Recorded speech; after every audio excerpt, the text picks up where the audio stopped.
TMS 10, 9, 8, 7, 6, 5, 4, 3, 2, 1. Ignition. Liftoff.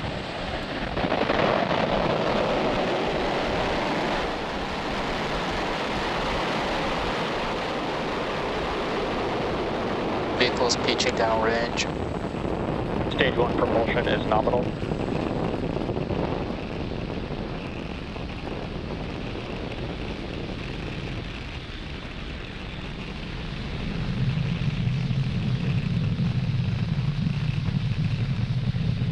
Falcon 9 has successfully lifted off from Pad 40 at Cape Canaveral Space Force Station, carrying the iSpace Series 1 lunar lander. During ascent, we tilt the engines, which we call gimbaling, and that turns the rocket horizontally. And that's what we call a gravity turn. We are still telemetry is nominal. We are still going up, but we are also heading horizontally away from the launch pad.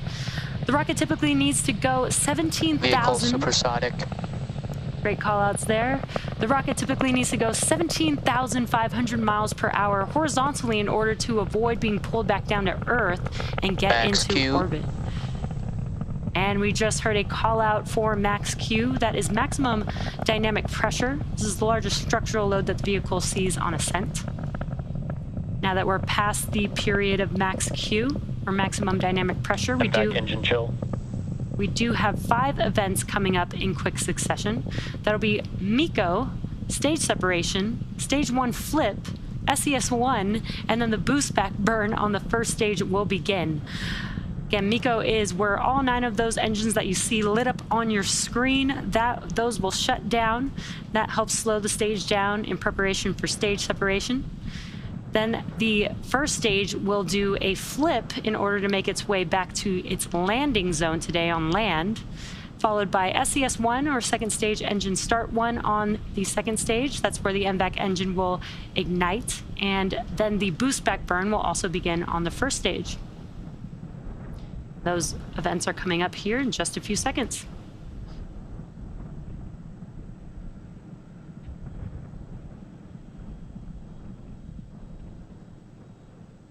Stage separation confirmed. MVAC ignition. Stage 1 boost back startup.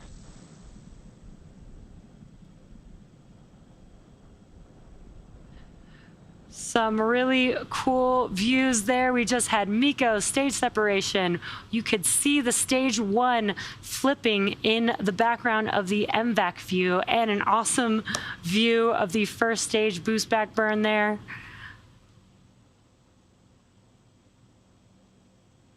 Awesome, awesome views. Again, that was MECO stage separation, stage 1 flip, SES-1, that's the MVAC engine igniting.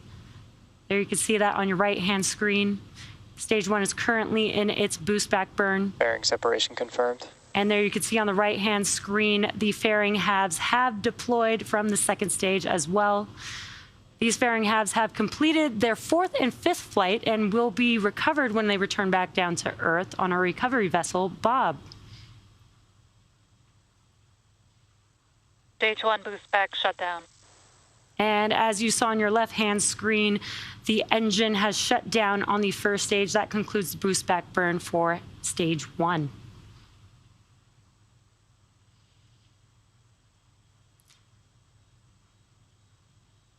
And an awesome view here.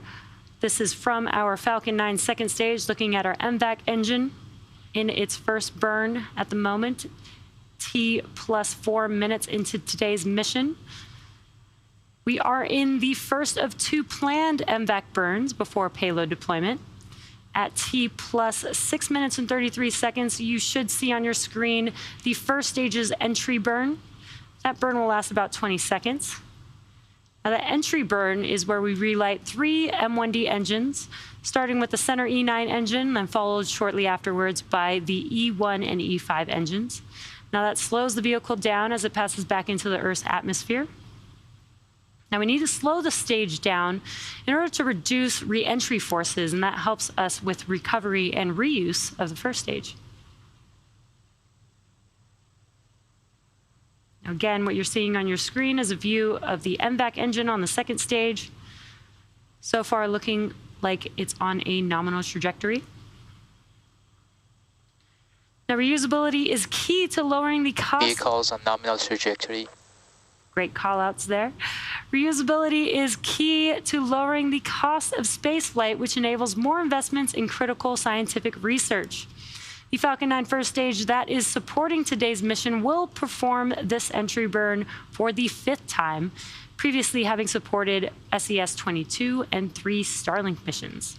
Again, that entry burn will be coming up in just about a minute from now, around the T plus 6 minute and 33 second mark.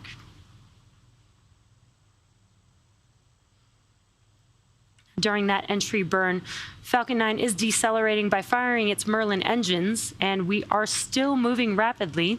This causes the vehicle to fly through Merlin's exhaust gases, which we also call the rocket's plume, and this deposits a layer of soot on the vehicle's surface. Now, that soot comes from the carbon-based fuel that Falcon 9 uses.